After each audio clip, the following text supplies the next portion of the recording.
السلام عليكم ورحمة الله. طيب نواصل الكلام عن أحكام الصيام. On va continuer l'étude des règles relatives au jeûne de Ramadan.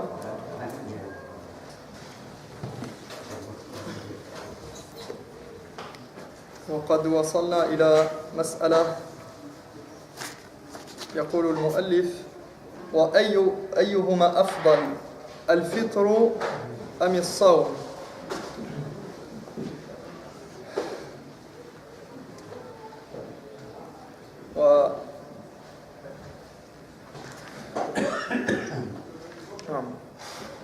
Donc on est arrivé à la partie relative à celui qui voyage. Donc on avait terminé sur les personnes concernées par l'obligation du jeûne. Donc simplement pour un petit rappel, on avait dit que قال أجمع العلماء على أنه يجب الصوم على المسلم العاقل البالغ الصحيح المقيم ويجب أن تكون المرأة طاهرة من الحيض والنفاس. On avait terminé sur cette idée-là que les savants ont convenu à l'unanimité de l'obligation du jeûne pour qui? Pour tout musulman sain de corps et d'esprit, donc en bonne santé mentale et en bonne santé physique, pubère et qui n'est pas en voyage. Quant à la femme, elle doit être en plus purifiée du sang, des menstrues et des lochis. Donc maintenant, on en vient à cette question, puisqu'il a parlé juste avant du fait que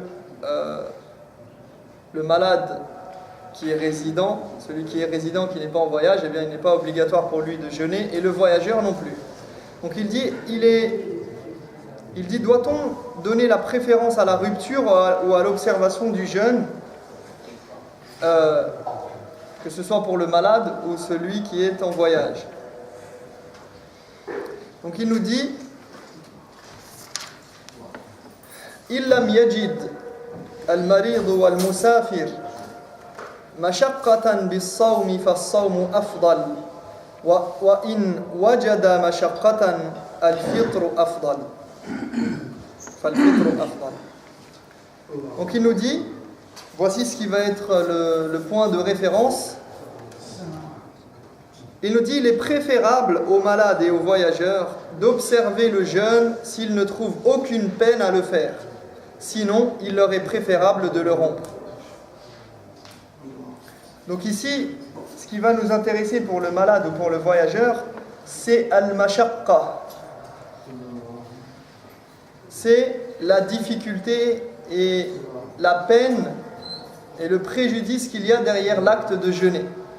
Si la personne, elle voit qu'elle a du mal à jeûner en étant malade, eh bien, il lui sera préférable de rompre. Si elle voit qu'elle est malade mais qu'elle est capable de jeûner, alors il lui est préférable de jeûner. Et on avait parlé des différentes catégories de maladies et celle que toute maladie n'était pas une cause valable pour interrompre le jeûne. Quant aux voyageurs, eh bien, encore une fois, tout revient à la personne elle-même et ce qu'elle sent comme étant une difficulté ou non. La difficulté, on ne peut pas dire, on peut pas lui donner un cadre, et on ne peut pas la définir précisément. C'est relatif à chaque personne. Et c'est vrai que souvent on dit oui, mais alors tout va dépendre du type de voyage, de la manière qu'on a de voyager, etc. Et c'est vrai que si vous faites un voyage, par exemple, vous allez à l'aéroport, ça vous prend, on va dire, vous allez à l'aéroport d'Orly, ça vous prend d'ici un quart d'heure, 20 minutes, vous avez votre avion et vous allez à Marseille. D'accord ? C'est pas un voyage qui entraîne une grande difficulté, n'est-ce pas? Mais quoi qu'il en soit, ce qu'on sait et ce que les ulama nous disent, c'est que al-illa fil fitr laysat al-mashaqqa wa innama huwa as-safar. Donc les ulama disent que la raison pour laquelle c'est justifiable pour quelqu'un d'interrompre son jeûne lorsqu'il est en voyage, ce n'est pas la difficulté, mais c'est le voyage lui-même. Ça, c'est la raison qui justifie l'interruption du jeûne. D'accord? Ici, ce n'est pas la même chose. Ici, on parle de la préférence ou non de jeûner. Mais le fait que ce soit valable et justifiable devant Allah subhanahu wa ta'ala de dire « j'ai interrompu mon jeûne », eh bien, peu importe la difficulté du voyage, c'est pas ça qui compte. C'est le fait que tu sois en voyage. Dès le moment que tu es en voyage, tu as le droit d'interrompre ton jeûne. Quand bien même il s'agit d'un voyage facile, sans aucune difficulté, tu prends un avion, on invente des portes pour pour passer d'un endroit à un autre en un clin d'œil, et bien peu importe, du moment que c'est un voyage, eh bien tu as le droit d'interrompre le jeûne. Maintenant, la question elle est, est-ce que c'est préférable ou non? Et donc, une partie des ulama considèrent que c'est la mashaqqa, c'est la difficulté qui va maintenant jouer sur le fait de dire est-ce que c'est préférable d'interrompre le jeûne ou pas. Donc ici, il va dans ce sens. Et il cite le hadith عن أبي سعيد الخدري رضي الله عنه قال كنا نغزو مع رسول الله صلى الله عليه وسلم في رمضان فمنا الصائم ومنا المفطر فلا يجد الصائم على المفطر ولا المفطر على الصائم يرون أن من وجد قوة فصام فإن ذلك حسن ويرون أن من وجد ضعفا فأفطر فإن ذلك حسن. Donc il nous cite le hadith de Abu Sa'id al-Khudri qui raconte qu'il dit quand on partait en expédition pour la guerre avec le messager d'Allah sallallahu alayhi wa sallam pendant le mois de Ramadan. Vous savez qu'il y a eu beaucoup de batailles importantes dans l'histoire de l'islam qui se sont produites pendant le mois de Ramadan. Il dit il y avait parmi nous ceux qui observaient le jeûne et ceux qui ne l'observaient pas. Les premiers ne reprochaient rien aux seconds et vice-versa. Il considérait qu'il était préférable de jeûner pour celui qui en était capable et de rompre le jeûne pour celui qui n'était pas capable. D'accord? Donc ils considéraient cette divergence de point de vue comme quelque chose de naturel et il n'y avait aucun problème pour eux. Celui qui était capable de jeûner, ben, c'était une bonne chose, il devait jeûner, c'était préférable pour lui de jeûner. Et celui qui n'en était pas capable, eh bien, il n'avait qu'à rompre le jeûne. D'accord, c'est le hadith de Abu Sa'id al-Khudri.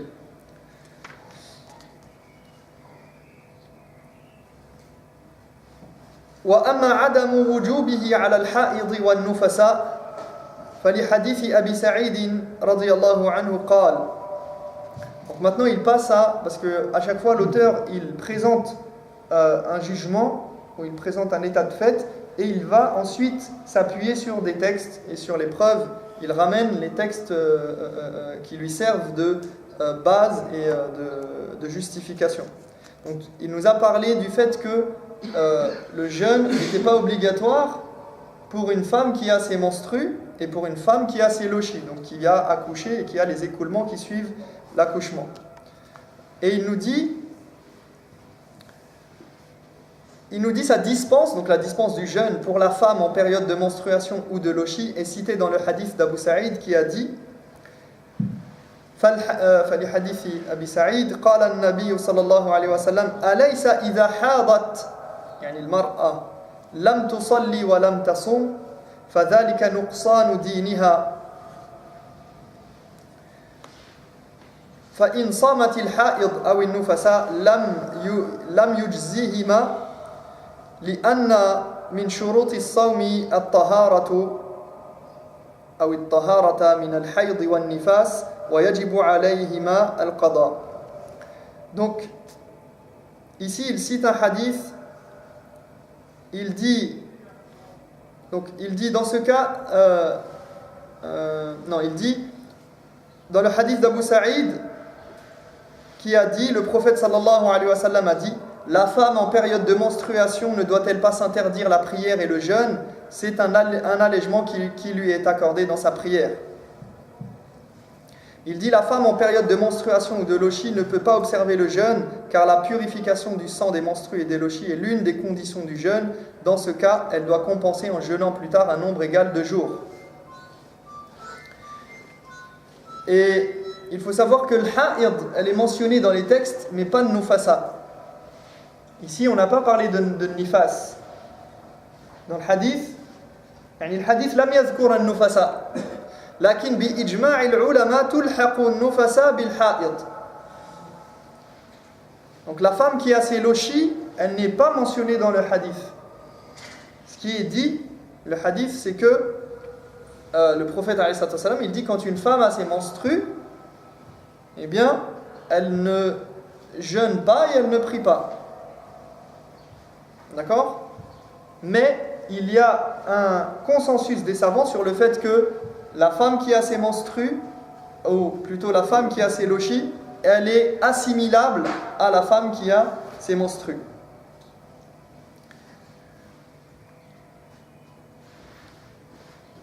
Et bien évidemment, il faut comprendre que la femme qui a ses menstrues ou ses lochis, d'une part, elle ne jeûne pas, mais d'autre part, donc c'est obligatoire pour elle, ou plutôt c'est interdit pour elle de jeûner, mais elle en est récompensée.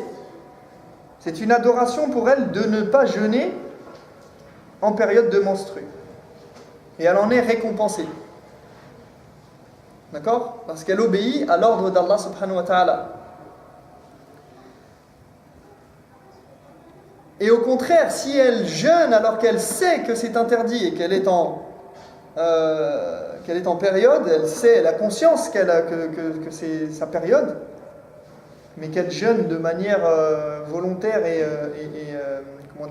elle insiste pour jeûner, alors elle commet un péché. Et ici, ce hadith, certains d'entre vous sûrement le connaissent, c'est une partie d'un hadith où le prophète sallallahu alayhi wa sallam, il dit « An-nisa'u naqisatu aqlin wa din ». Donc cette partie du hadith, c'est la fin, c'est la partie d'un hadith où le prophète sallallahu alayhi wa sallam, il a dit donc il faut faire attention ici à la traduction, parce que c'est très important, et à la compréhension même en arabe. Parce que le prophète alayhi salam, il dit que les femmes, elles sont naqisat, donc il leur manque quelque chose à deux niveaux. Au niveau de leur religion, de leur pratique religieuse, et au niveau de leur réflexion. D'accord? Donc certains, ils utilisent à mauvais escient ce hadith, et ils traduisent en disant la femme, elle a des manques, elle est, elle a une réflexion ou une compréhension réduite et même sa pratique religieuse ou sa religion, elle est réduite au niveau de sa religion. Alors que, comme le prophète alayhi salam lui-même l'explique dans ce hadith-là, il dit que la femme, elle est naqisa au niveau de... Donc elle a un manque, elle a quelque chose en moins par rapport à l'homme, au niveau de sa raison et au niveau de sa religion. Au niveau de sa raison, pourquoi? C'est pas qu'elle a un manquement dans sa raison, dans son raisonnement, non. C'est que shahadatul mar'atayn bi shahadatir rajul. C'est que religieusement, le témoignage d'une femme, dans certains cas précis, c'est pas dans tous les cas, d'accord? Eh bien, on a besoin de deux femmes. Le témoignage de deux femmes, ou le témoignage d'une femme vaut la moitié du témoignage d'un homme. Donc, lorsqu'on n'a pas un homme et qu'on a besoin d'un témoignage, on a besoin de deux femmes dont le témoignage va être équivalent au témoignage d'un homme. Donc, deux femmes par rapport à un homme. D'accord? C'est à ce niveau-là que le prophète alayhi salatu wassalam, il dit qu'elles ont un manquement au niveau de leur raison. Et pourquoi ça? Allah subhanahu wa ta'ala, il dit an tadilla ihdahuma fatudhakkira ihdahuma al-ukhra. Il dit pourquoi cela? Il dit on a besoin du témoignage de deux femmes. Pourquoi? Parce que lorsque une va oublier ou s'égarer ou parce qu'une femme, elle a tendance à être prise plus par ses émotions que sa raison.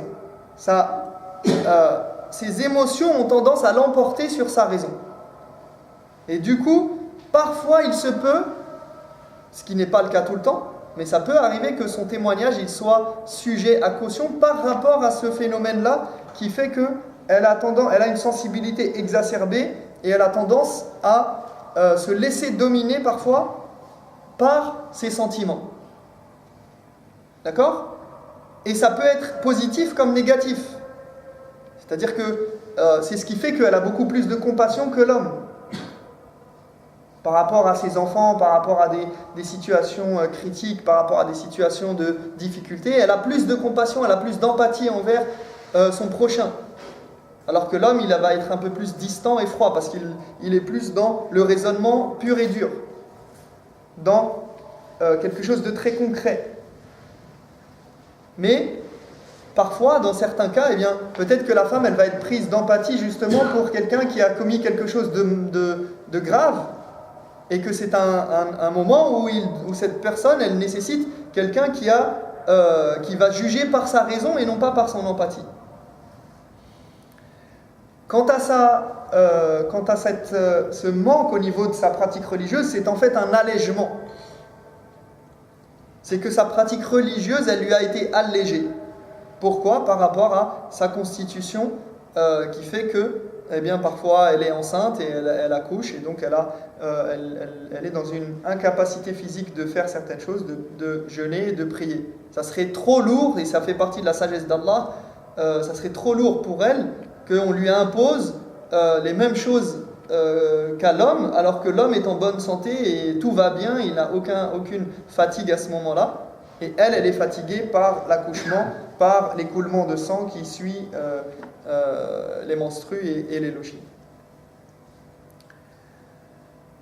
عن عائشة قالت كنا نحيض على عهد رسول الله صلى الله عليه وسلم فنؤمر بقضاء الصوم ولا نؤمر بقضاء الصلاة.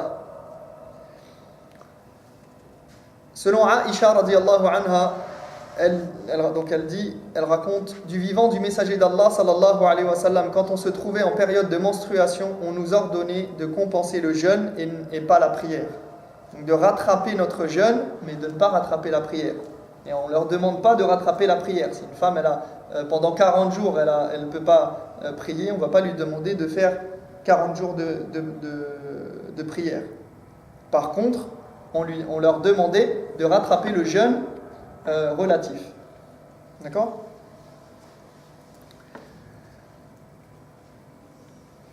Taïeb. On arrive à une question qui est importante, qui va concerner beaucoup de gens, je pense, en tout cas qui nous intéresse particulièrement en regard du Ramadan et des règles relatives au jeûne. ما يجب على الشيخ الكبير والمرأة العجوز والمريض الذي لا يرجى برؤه. Alors, qu'en est-il d'une personne âgée, que ce soit un homme ou une femme, et d'un malade chronique? Donc là, on va parler des cas de ceux qui ne peuvent pas jeûner pour des raisons valables. D'accord? On va parler du vieillard, de la personne qui est dans un âge avancé et qu'elle est dans un état qui ne lui permet pas de jeûner, de quelqu'un qui est malade de manière chronique et qui a une maladie incurable, ou en tout cas potentiellement on n'a pas trouvé de remède et il y a peu de chances pour qu'il guérisse et que son état s'améliore afin qu'il puisse jeûner. Et on va parler aussi de la femme enceinte et de la femme allaitante. قال ومن عجز عن الصيام لكبر أو نحوه أفطر وأطعم عن كل يوم مسكينا لقوله تعالى وعلى الذين يطيقونه فدية طعام مسكين وفي رواية طعام مساكين عن عطاء أنه سمع ابن عباس يقرأ هذه الآية فقال ابن عباس ليست بمنسوخة هو الشيخ الكبير والمرأة الكبيرة لا يستطيعان أن يصوما فليطعمان مكان كل يوم مسكينا.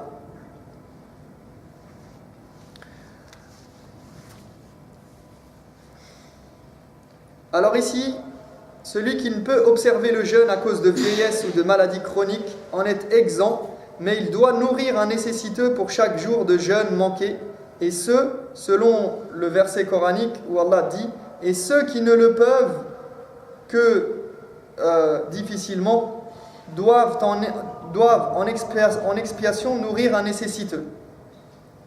Selon Ata, qui a entendu Ibn Abbas réciter ce verset et dire, ce verset n'est pas abrogé car il concerne le vieillard qui est incapable d'observer le jeûne et qui doit nourrir un nécessiteux pour chaque jour de jeûne. Donc ici, je vais revenir sur ce verset qui pose problème à beaucoup de gens et qui a suscité des divergences chez les ulama. Le verset où Allah subhanahu wa ta'ala il dit dans Surat Al-Baqarah, il dit dans les versets qui concernent le jeûne, il dit وَعَلَى الَّذِينَ يُطِيقُونَهُ فِدْيَةٌ طَعَامُ مِسْكِينٍ. Donc ici on va voir qu'il y a un problème sur yutiqunahu, sur qu'est-ce que ça veut dire et à quoi ça amène. Donc les ulama ils ont divergé. Donc on peut traduire ça rapidement en disant ceux qui ont donc la possibilité, la capacité de jeûner, littéralement si on suit ce qui est dit ici, c'est ceux qui ont la capacité de jeûner, ils doivent nourrir un pauvre. D'accord ? Parce qu'ici il est question de taqa. Man yutiqu as-siyam bima'na yastati'u as-siyam. فاختلف العلماء في معنى هذه الآية قال بعضهم وعلى الذين يطيقون الصوم فلهم أن يصوموا أو يفدوا ولكن الصوم خير لهم لحديث سلمة بن الأكوع. لماذا؟ لأن في بداية الصيام في مراحل التشريع كان الصيام اختياريا من شاء صام ومن شاء أفطر وإن أفطر فلقوله تعالى لهذا القول لهذه الآية أطعم مكان كل يوم مسكينا. Donc au début de l'islam, dans les étapes de l'obligation du jeûne, Allah subhanahu wa ta'ala avait donné le choix aux croyants qui sont en bonne santé, soit de jeûner pendant Ramadan, soit de ne pas jeûner et auquel cas de nourrir des pauvres à la place de chaque jour qu'ils n'avaient pas jeûné. Donc au début de l'islam, les musulmans, ils avaient le droit de choisir entre jeûner et ne pas jeûner. D'accord ?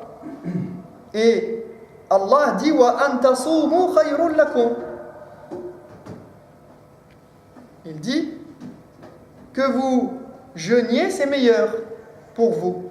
Donc il avait donné le choix entre jeûner et ne pas jeûner, mais si on ne jeûne pas, eh bien on doit nourrir des pauvres.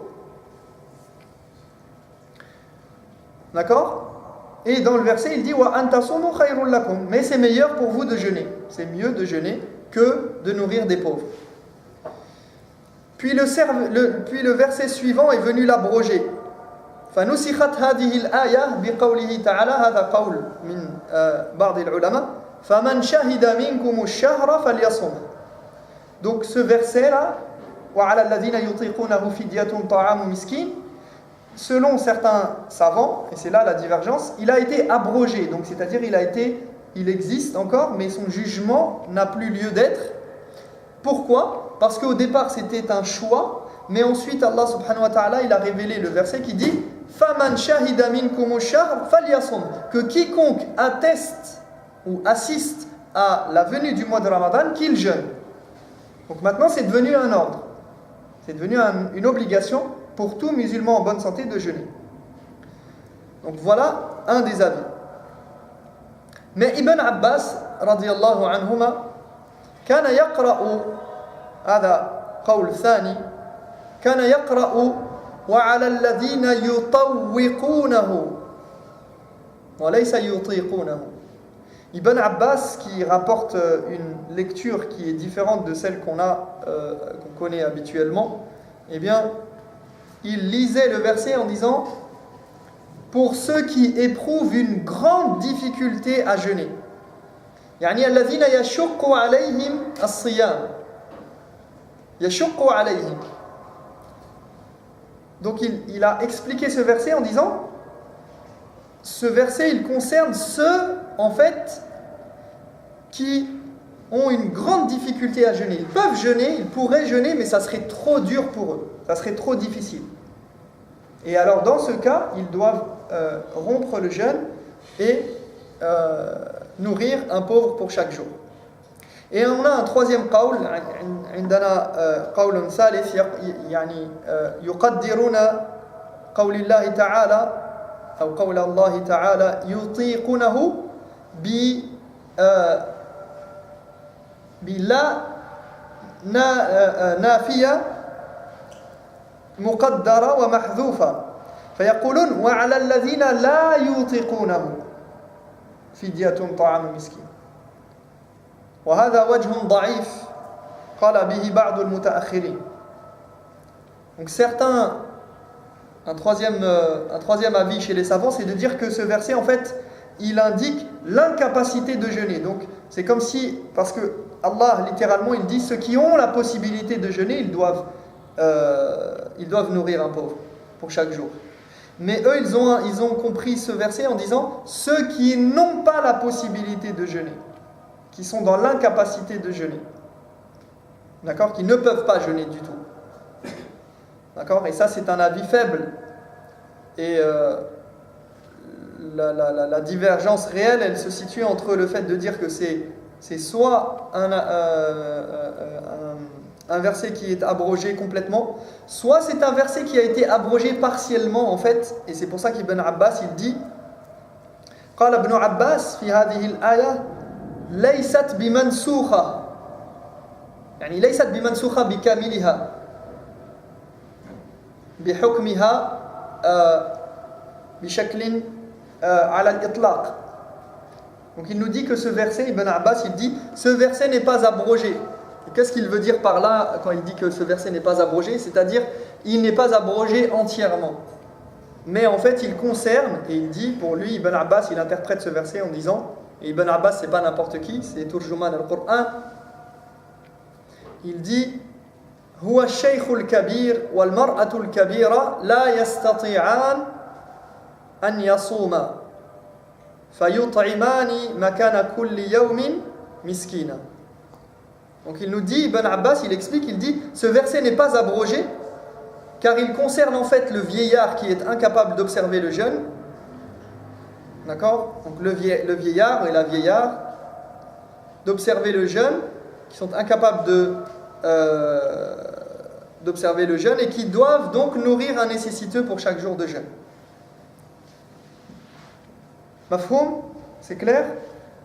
Donc on a cette divergence juste par rapport à ça. Quoi qu'il en soit, on sait que les savants nous disent que la personne qui est dans l'incapacité de jeûner parce qu'elle est malade ou qu'elle est trop vieille, quelle que soit sa situation, eh bien, et ici d'ailleurs l'auteur il dit ma yajibu ala shaykh al-kabir wal mar'ati al-ajuz wal marid alladhi la yurja bur'uhu.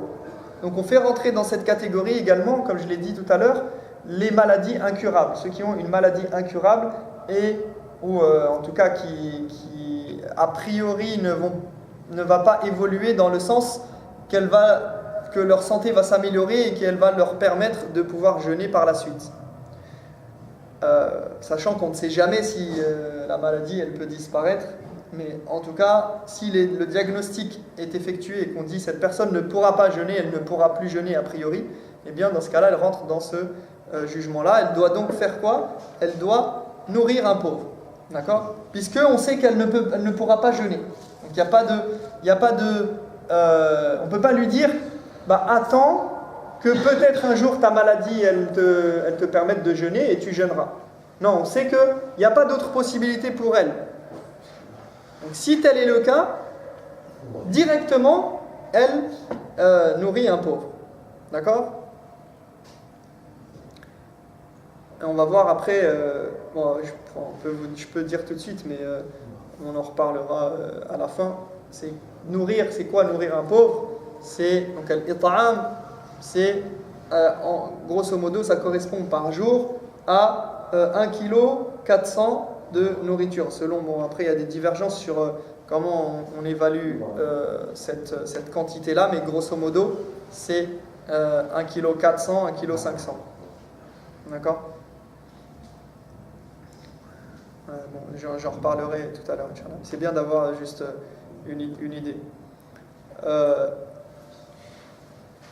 Al-hubla wal-murdi'. On passe maintenant au cas de la femme enceinte et la femme allaitante. والحبلى والمرضع إذا لم تطيقا الصوم أو خافتا على أولادهما فلهما الفطر وعليهما الفدية ولا قضاء عليهما. عن ابن عباس قال رخص للشيخ الكبير والعجوز الكبيرة في ذلك وهما يطيقان الصوم أن يفطر إن شاء ويطعم كل يوم مسكينا ولا قضاء عليهما ثم نسخ ذلك في هذه الآية فمن شهد منكم الشهر فليصم وثبت للشيخ الكبير والعجوز الكبيرة إذا كانا لا يطيقان الصوم والحبلى والمرضع إذا خافتا أفطرتا وأطعمتا كل يوم مسكينا. Donc la femme enceinte et celle qui allaite, quand la femme enceinte et celle qui allaite sont incapables d'observer le jeûne ou craignent pour la santé de leurs enfants, donc ici on a deux possibilités. Soit elles sont incapables d'observer le jeûne à cause d'une faiblesse, soit elles craignent pour la santé de leurs enfants. Et on va voir qu'en fait c'est aussi lorsqu'elles craignent pour leur santé à elles. Eh bien, l'auteur nous dit, lui il va vers l'avis que qu'est-ce qu'elles doivent faire? Elles doivent automatiquement nourrir un nécessiteux pour chaque jour de jeûne interrompu, et il ne leur incombe pas de rattraper leur jour en échange de l'obligation de jeûner et de compenser. D'accord? Donc il cite, selon Ibn Abbas radiyallahu anhuma, une permission avait d'abord été accordée aux vieillards capables de jeûner. Il avait donc le choix d'observer le jeûne à sa guise, mais devait nourrir en contrepartie un nécessiteux pour chaque jour de jeûne rompu. Cependant, il n'était pas tenu de rattraper son jeûne a posteriori.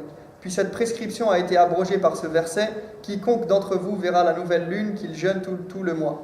Quoi qu'il arrive, il est avéré que s'il en est incapable, le vieillard doit rompre le jeûne et compenser en nourrissant un nécessiteux pour chaque jour rompu, tout comme la femme enceinte et celle qui allaite, lorsqu'elles craignent pour elles-mêmes ou leurs petits. Donc le vieillard incapable de jeûner, la femme enceinte et celle qui allaite et craignant pour la santé de leurs enfants en sont exemptés, mais ils doivent nourrir un nécessiteux pour chaque jour de jeûne. Alors ici, هنا اختلف العلماء في الواجب على المرضع والحامل إذا أفطرتا. فصح عن ابن عباس وابن عمر رضي الله عنهما أنهما أمرا بالفدية أي الإطعام دون القضاء. Donc ici la divergence, on a Ibn Abbas d'un côté et Ibn Omar qui ont ordonné, ils ont fait la fatwa comme quoi la femme enceinte et la femme qui allaite, eh bien elles n'ont pas à rattraper les jours de jeûne, mais elles doivent simplement nourrir un pauvre. D'accord? Une femme enceinte ou une femme allaitante, eh bien pour Ibn Abbas et Ibn Omar radiyallahu anhuma, eh bien, elle doit faire al-it'am. Elle nourrit des pauvres, mais elle ne rattrape pas les jours de jeûne.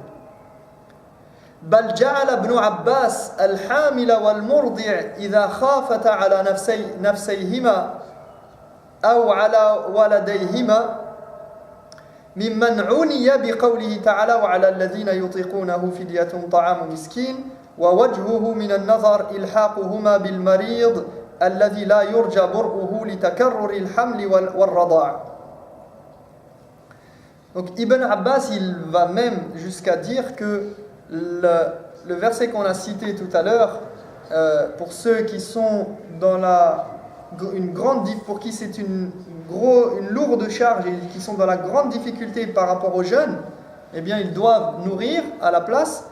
Eh bien, il considère que cela concerne spécifiquement la femme enceinte et la femme allaitante. Et pourquoi ça? Parce que Ibn Abbas, il a considéré en fait, ici pour simplifier les choses, qu'est-ce qui se passe? On va avoir deux avis qui sont liés à quoi? Ils sont liés à comment on considère la femme enceinte et la femme allaitante.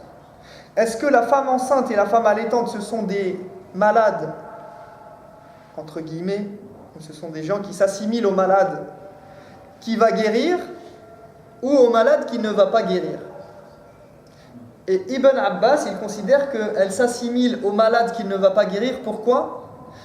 Parce que leur condition, elle est vouée à se répéter.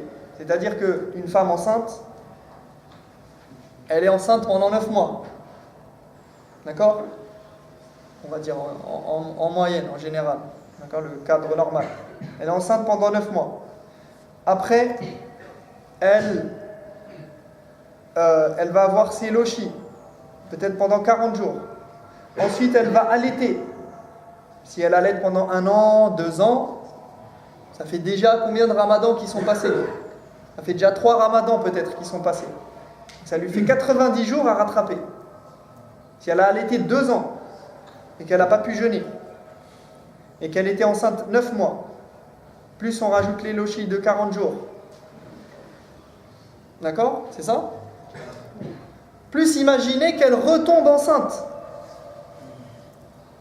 Donc il y a des femmes comme ça, 5 ans, 6 ans, 7 ans, elle n'a pas pu jeûner. Donc est-ce qu'on va lui dire non, tu rattrapes ton jeûne, tu rattrapes 7 ans de jeûne, sachant qu'elle peut retomber enceinte et re-allaiter, etc. derrière? Donc Ibn Abbas, il a considéré ça comme les gens qui sont malades et qui ont une maladie incurable. D'accord? D'où l'avis d'aller directement vers al-it'am, vers al-fidya, vers le fait de nourrir des pauvres directement. وذهب الأئمة الأربعة يعني جماهير العلماء إلى وجوب القضاء عليهما أو عليها لقوله تعالى أياما معدودات فمن كان منكم مريضا أو على سفر فعدة من أيام أخر قالوا وهي بالمريض الذي يرجى برؤه أشبه فوجب عليها القضاء إذا قدر عليه أو قدر عليه. Donc, sachez que, ça c'est l'avis d'Ibn Abbas qu'on a cité, mais les 4 madhahib, l'avis des 4 grands savants des écoles juridiques musulmanes, donc Ahmad, Shafi'i, Malik, Abu Hanifa, c'est qu'il est obligatoire pour la femme enceinte ou allaitante de rattraper ses jours et non pas de nourrir un pauvre. Pourquoi? Parce qu'ils disent qu'elle est plus proche, son cas ressemble plus à un malade qui a espoir de guérir. Et ils se sont basés sur la généralité du verset où Allah dit « Quiconque est parmi vous est malade ou en voyage, eh bien qu'il interrompe son jeûne, mais qu'il remplace par d'autres jours lorsqu'il le pourra. » Donc pour eux, ils voient que c'est une obligation de rattraper les jours. D'accord? Et donc, ici, ce qu'on peut dire, c'est que on conseille, Wallahu ta'ala a'lam, moi ce que je recommande, l'avis vers lequel je penche le plus, c'est de privilégier al-qada. D'accord? De privilégier le fait que la femme enceinte ou la femme qui allait, dans la mesure du possible, je dis bien, elle fasse son possible pour rattraper ses jours. Si elle ne peut pas, eh bien si elle voit que ça va être trop compliqué, qu'elle va accumuler des ramadans, ou eh bien qu'elle fasse al-it'am, qu'elle fasse al-fidya, qu'elle nourrisse à la place et qu'elle ne rattrape pas. Sachant qu'il y a même l'avis chez Al-Hanabila et même chez certains Shafi'iyya qu'elle doit non seulement rattraper, mais en plus dans certains cas il est nécessaire que son wali, son mari, il paye pour chaque jour. Et ils ont différencié ici, certains ulama, ils ont différencié entre le fait de savoir quelle était la raison pour laquelle elle n'a pas jeûné. Notamment la femme, que ce soit la femme enceinte ou la femme allaitante, mais en disant que si elle n'a pas jeûné parce qu'elle a peur pour elle-même, alors elle doit faire al-qada seulement. Tuftir wa taqdi. إذا خافت يعني قال بعض العلماء ومنهم بعض الحنابلة ذهبوا إلى هذا القول أن الحامل والمرضع إذا خافتا على نفسيهما فقط أفطرتا وقضتا فقط. وقالوا إذا خافتا على ولديهما فحينئذ أفطرتا وقضتا ووجب على وليهما أن يطعما يعني أوجبوا الإطعام.